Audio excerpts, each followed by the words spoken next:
Assalamualaikum warahmatullahi wabarakatuh. Kami dari kelompok 2 akan mempresentasikan hasil penelitian kami analisis data bivariat dengan judul Korelasi antara berat badan dengan tekanan darah. Namun sebelum itu kami akan mulai perkenalan dimulai dari Arda. Perkenalkan, nama saya Ardana Faruza Firdaus, nomor absen 4. Saya Rahmatul Anissa, nomor absen 27. Saya Cinara Magadi Sair Pandawalia, absen 7. Saya Bagus Radikal Bowo, absen 6. Saya Sofia Pratika Wijanitya, nomor absen 30. Saya Najwa Kusafara, nomor absen 21. Saya Isbir Dilakbar, absen 10. Selamat menyaksikan.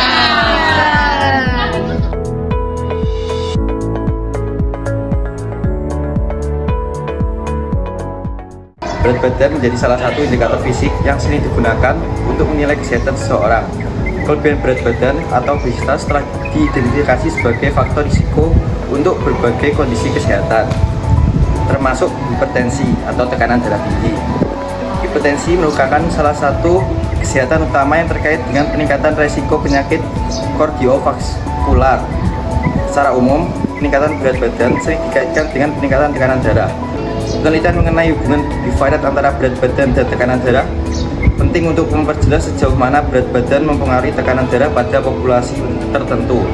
Maka dari itu, peneliti melakukan sebuah analisis korelasi antara berat badan dengan tekanan darah. Kami juga membuat beberapa rumusan masalah. Kita membuat 3 rumusan masalah. Yang pertama yaitu bagaimana korelasi antara hubungan berat badan dengan tekanan darah. Yang kedua, apakah terdapat variabel lain yang dapat mempengaruhi tekanan darah selain berat badan? Yang ketiga, apakah terdapat asosiasi hubungan sebab akibat antara berat badan dengan tekanan darah? Berdasarkan rumusan masalah yang telah dipaparkan sebelumnya, terdapat tujuan dari penelitian berikut. Yang pertama yaitu untuk mengetahui korelasi hubungan berat badan dan tekanan darah. Yang kedua yaitu untuk mengetahui variabel lain yang dapat mempengaruhi tekanan darah selain berat badan. Dan yang ketiga yaitu untuk mengetahui asosiasi hubungan sebab akibat antara berat badan dan tekanan darah.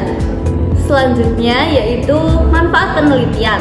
Dari penelitian ini dapat diambil manfaat yang pertama yaitu dapat mengetahui korelasi antara hubungan berat badan dengan tekanan darah. Yang kedua yaitu untuk mengetahui variabel lain yang dapat mempengaruhi tekanan darah selain berat badan.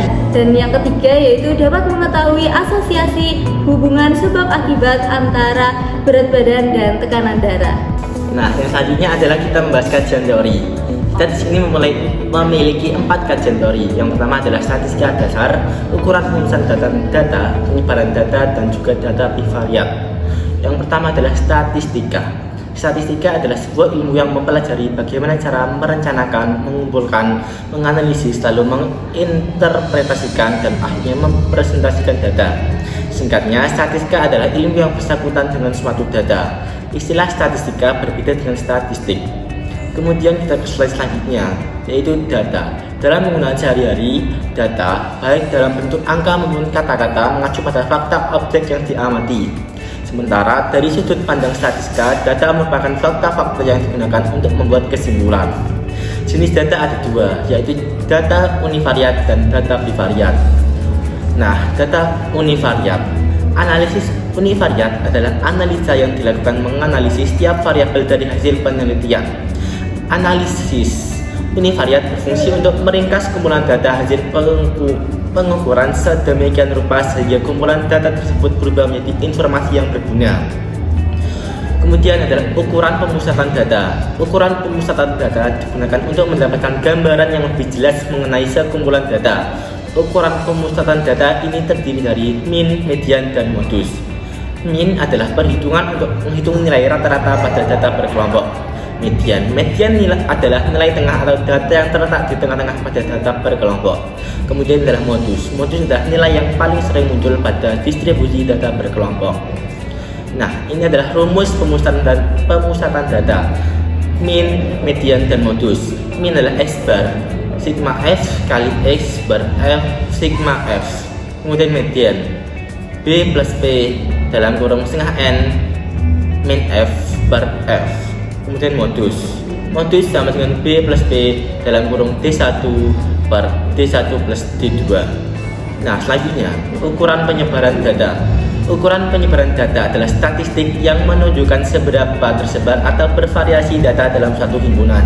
Ukuran ini memberikan informasi tentang seberapa jauh nilai-nilai dalam data serta menyimpang dari nilai pusat, misalnya mean atau median. Beberapa ukuran penyebaran data yang umum digunakan meliputi jangkauan, simpangan rata-rata, simpangan baku, kuartil, desil, dan persentil. Jangkauan disebut juga range, yaitu selisih antara data dengan nilai terbesar dan data dengan nilai terkecil pada data berkelompok. Kemudian simpangan rata-rata, simpangan untuk nilai yang diobservasi terhadap rata-rata. Selanjutnya yaitu simpangan baku, nilai ukuran penyebaran data yang secara umum paling banyak digunakan. Kuartil, ukuran posisi yang membagi kelompok data menjadi 4 bagian sama besar. Desil, nilai batas atas sekumpulan data yang dibagi menjadi 10 bagian yang sama besar. Dan yang terakhir adalah persentil, nilai batas yang membagi data menjadi 100 bagian yang sama besar. Selanjutnya adalah rumus penyebaran data.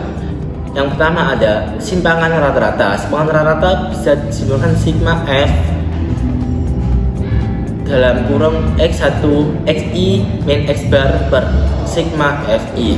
Kemudian simpang baku, S sama dengan akar dari sigma F dalam kurung XI min X bar dikuadratkan per sigma F.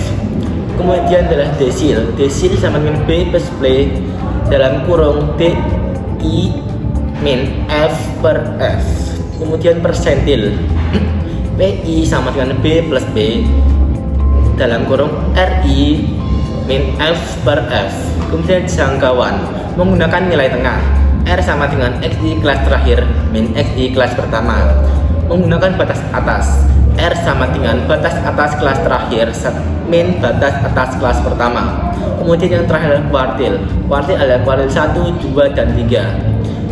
Dengan rumus kuartil 1 sama dengan B plus B dalam kurung 1/4 N min F per F.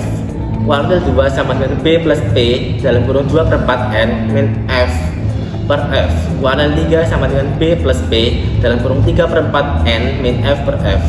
Bisa dibedakan jika kuartil 1 menggunakan 1/4, kuartil 2 2/4, dan kuartil 3 adalah 3/4. Baik, di sini saya akan melanjutkan pembahasan kajian teori yakni data bivariat. Nah, untuk pengertiannya sendiri adalah data bivariat merupakan data yang dikumpulkan dalam 2 variabel. Jadi, data bivariat ini terdiri dari 2 variabel, di mana di data bivariat juga terdapat diagram lancar atau diagram scatter yang merupakan diagram yang digunakan untuk menyajikan data yang terdiri dari 2 variabel. Nah, selanjutnya yaitu analisis data bivariat. Analisis data bivariat adalah analisis data yang dilakukan untuk mencari korelasi atau pengaruh antara 2 variabel yang diteliti. Selanjutnya ada uji korelasi dan juga uji regresi. Untuk korelasi sendiri adalah menurut Kamus Besar Bahasa Indonesia, korelasi adalah hubungan timbal balik atau sebab akibat. Sedangkan regresi adalah salah satu metode untuk menentukan hubungan sebab akibat antara satu variabel dengan variabel lainnya. Untuk menguji korelasi sendiri, disajikan rumus yakni RxY sama dengan sigma dalam kurung X min X bar kurung tutup dalam kurung Y min Y bar per akar dari sigma X min X bar dikuadrat dan sigma Y min Y bar kuadrat. Lalu selanjutnya ada rumus untuk mencari persamaan regresi. Nah, untuk regresi sendiri ini adalah Y topi sama dengan A plus BX, di mana A memiliki rumus yaitu sigma Y dikali sigma X kuadrat min sigma X dikali sigma XY per N atau jumlah data sigma X kuadrat min sigma X dikuadratkan. Lalu di sini ada rumus untuk mencari nilai B yakni N atau jumlah data dikali sigma XY min sigma X dikali sigma Y per N sigma X kuadrat min sigma X dikuadratkan. Selanjutnya adalah koefisien determinasi. Untuk pengertiannya sendiri adalah ukuran statistik dalam model regresi yang menentukan proporsi varians dalam variabel dependen yang dapat dijelaskan oleh variabel independen. Untuk mencari koefisien determinasi dapat dijelaskan dengan R kuadrat sama dengan JKR per JKT. JKR sendiri adalah jumlah kuadrat yang dijelaskan oleh regresi dan JKT adalah jumlah kuadrat total, di mana JKR dan JKT ini memiliki rumus yakni JKT sama dengan sigma Y kuadrat min sigma Y kuadrat per N. Nah, selanjutnya adalah JKR sama dengan A dikali sigma Y plus B dikali sigma XY min sigma Y kuadrat per N. Di sini ada juga catatan terkait pada regresi sederhana atau satu variabel bebas, koefisien determinasi dapat dinyatakan sebagai berikut. Koefisien determinasi sama dengan koefisien korelasi sederhana. Selanjutnya kita menuju ke pemecahan masalah dan hasil. Yang pertama adalah rumusan masalah. Pada Jumat tanggal 9 Agustus 2024, kelompok kami melakukan konsultasi pemilihan tema korelasi dengan guru pembimbing, yaitu Ibu Anif saat pembelajaran matematika di kelas 12C. Adapun tema yang kami ambil yakni analisis korelasi hubungan antara berat badan dan tekanan darah. Yang kedua yaitu proses pengumpulan data. Pada Senin tanggal 12 Agustus 2024, kelompok kami melakukan proses pengumpulan data di ruang kelas 12C dengan responden sebanyak 30 siswa kelas 12C SMA Negeri 1 Tuban. Selanjutnya yaitu proses pengumpulan data yang kita gunakan untuk penelitian ini, alat dan bahannya yaitu yang pertama timbangan berat badan dan yang kedua yaitu tensi elektronik. Nah, jadi di sini saya akan melanjutkan pembahasan dari pembahasan sebelumnya, yaitu mengenai proses analisis data. Pada tanggal 14 Agustus 2024, kelompok kami mulai memasukkan data ke dalam Microsoft Excel untuk dicari diagram bencarnya. Kemudian menambahkan persamaan regresi otomatis dari Excel, serta menghitung nilai JKT dan JKR untuk mendapatkan nilai determinasinya, sehingga didapatkan diagram bencar seperti pada gambar di atas. Terdapat data dengan jumlah 30, yang dimana kami memperoleh dari 30 responden siswa kelas 12C SMA Negeri 1 Tuban dengan rincian sebagai berikut. Yang pertama yaitu variabel X sebagai berat badan. Variabel X atau variabel independen adalah variabel yang diasumsikan memiliki pengaruh atau hubungan dengan variabel lain. Dalam konteks ini, berat badan dijadikan sebagai variabel karena kita ingin melihat bagaimana perubahan dalam berat badan mungkin mempengaruhi tekanan darah. Kemudian yang kedua yaitu variabel Y atau tekanan darah. Variabel Y atau variabel dependen adalah variabel yang diasumsikan dipengaruhi oleh variabel X. Dalam penelitian ini, tekanan darah dijadikan sebagai variabel Y karena kita ingin mengetahui apakah dan bagaimana tekanan darah dipengaruhi oleh berat badan.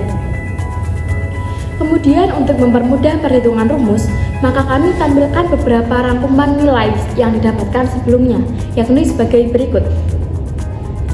Nilai dari X bar adalah 58,5, Y bar adalah 109,4, sigma X adalah 1754,5, kemudian sigma X kuadrat adalah 109921,0, sigma Y adalah 3283, kemudian sigma XY adalah 195437,2, kemudian nilai N dikalikan dengan nilai sigma X dikuadratkan yaitu 329769,7, kemudian nilai N dikali dengan nilai sigma XY yaitu 58,63116, kemudian nilai dari sigma X dikuadratkan yaitu 3078270, dan yang terakhir yaitu sigma Y kuadrat yaitu 362859. Melanjutkan dari penjelasan sebelumnya, di sini kita beralih ke diagram pencar yang telah kita analisis dan juga kita perlihatkan dalam slide ini, di mana memiliki persamaan Y sama dengan 0,47X ditambah 81,948, di mana diperoleh nilai R kuadrat sama dengan 0,4499. Garis tren yang dihasilkan merupakan garis regresi linear positif yang memprediksi hubungan linear antara berat badan yang terdapat pada variabel independen X dan juga tekanan darah yang terdapat pada variabel independen Y. Titik-titik data tersebar di sekitar garis tren, tetapi ada beberapa penyebaran di sekitar garis yang menunjukkan adanya variasi. Hal ini menunjukkan bahwa ada faktor lain selain berat badan yang mempengaruhi tekanan darah. Lanjut ke slide berikutnya, kita akan membahas tentang persamaan garis regresi. Melalui rumus, kita memperoleh nilai A dan juga nilai B. Rumusnya seperti itu yang telah tertera di dalam slide. Nilai A kita peroleh sebesar 81,94788,403 dan juga nilai B kita peroleh 0,469970,635. Dan juga kita memperoleh nilai persamaan atau Y payungnya, yaitu Y sama dengan 81,948 ditambah 0,47 X sama dengan slide sebelumnya. Nah, dari hasil kita otomatis melalui Excel dan juga hasil perhitungan kita di sini, hasil persamaan regresi secara perhitungan itu memiliki nilai yang sama. Lalu selanjutnya kita akan menguji korelasi dari kedua variabel tersebut. Nilai R dari data tersebut sebesar 0,6708 yang ditunjukkan dengan rumus yang ada menunjukkan korelasi positif yang tinggi antara berat badan dan tekanan darah. Ini berarti bahwa secara umum ketika berat badan meningkat, tekanan darah juga cenderung meningkat. Namun perlu kita ketahui bahwa korelasi tidak selalu menunjukkan sebab akibat. Oleh karena itu, walaupun berat badan dan tekanan darah terkait, faktor lain juga bisa berperan. Selanjutnya yaitu uji koefisien determinasi yang memiliki rumus R kuadrat sama dengan JKR per JKT. JKR adalah jumlah kuadrat yang dijelaskan oleh regresi, sementara JKT adalah jumlah kuadrat total. Untuk data tersebut, kita memiliki JKR dengan rumus A dikalikan sigma Y ditambah B dikalikan sigma XY, lalu kita kurangkan dengan sigma Y dikuadratkan lalu dibagi dengan N, yaitu jumlah data. Selanjutnya yang menghasilkan 1621,134667. Dan untuk yang JKT menggunakan rumus sigma Y dikuadratkan lalu kita kurangi dengan sigma Y dikuadratkan lalu kita bagi dengan N, yaitu jumlah data, yang menghasilkan 3589,366667. Sementara untuk R kuadrat adalah memiliki rumus JKR dibagi dengan JKT yang menghasilkan 45,16%. Jadi kesimpulannya yaitu setiap penambahan 1 kg berat badan, maka tekanan darah yang dihasilkan bertambah 0,47 mmHg dengan determinasi 45,16%. 45,16% yaitu nilai Y dapat dijelaskan oleh persamaan regresi. 45,16% Y dipengaruhi oleh X dan 54,84% sisanya dipengaruhi oleh variabel lainnya. Nah, di sini saya akan menjelaskan hubungan asosiasi sebab akibat antara berat badan dengan tekanan darah. Jadi, berdasarkan diagram mencar dan nilai R yakni 0,6708, terlihat bahwa ada korelasi positif antara berat badan dan tekanan darah dengan kriteria tinggi. Seperti yang sudah dijelaskan di atas bahwa ada tabel kriteria yang sudah kami tampilkan. Artinya, ketika berat badan meningkat, tekanan darah juga cenderung meningkat. Lalu selanjutnya, korelasi antara berat badan dan tekanan darah tidak menunjukkan adanya sebab akibat karena terdapat faktor lain seperti diet, aktivitas fisik, atau kondisi medis, yang mempengaruhi kedua variabel ini. Selanjutnya, dari hubungan sebab akibat tadi, kita dapat menyimpulkan bahwa terdapat korelasi positif kriteria tinggi antara berat badan dan tekanan darah dengan nilai koefisien korelasi R sebesar 0,6708. Lalu 45,16% Y dipengaruhi oleh X dan 54,84% lainnya atau sisanya dipengaruhi oleh variabel lain. Nah, untuk nilai ini kita dapat temukan nanti pada saat uji koefisien determinasi. Lalu selanjutnya, analisis ini menunjukkan adanya asosiasi antara berat badan dan tekanan darah. Namun, korelasi tidak langsung menunjukkan sebab akibat, karena ada faktor-faktor lain juga yang mempengaruhi.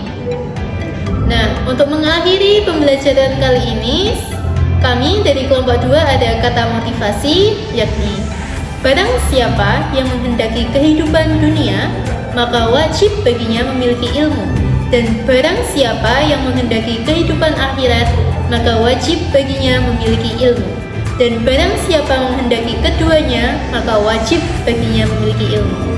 Hadis riwayat Tirmizi. Untuk menutup video kami terkait analisis data bivariat, ada sedikit kata motivasi dari kelompok kami, yaitu live as if you were to die tomorrow, learn as if you were to live forever.